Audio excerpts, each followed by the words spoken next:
E do cine á música. Esta noite actúa Quevedo no Coliseum da Coruña e hai fans que levan horas facendo cola para coller os mellores sitios para ver o seu artista favorito. Paula.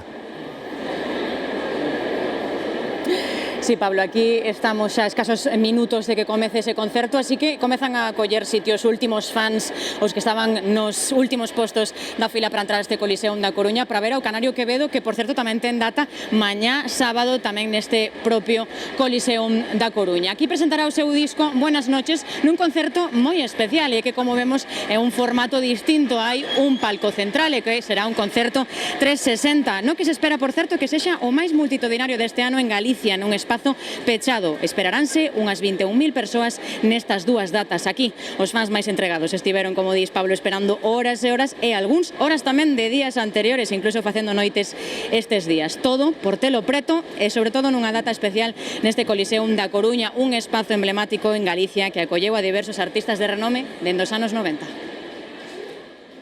O mesmo recinto, outra época.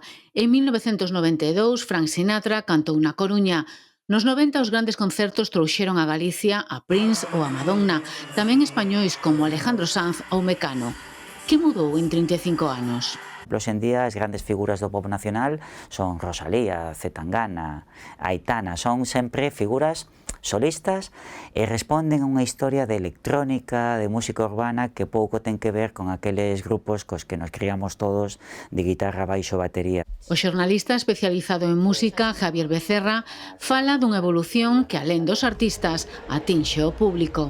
Semellaba que a xente maior non escoitaba Mecano, nin escoitaba Sinistro Total, escoitaban, non sei, a José Luis Perales, por poñer un exemplo.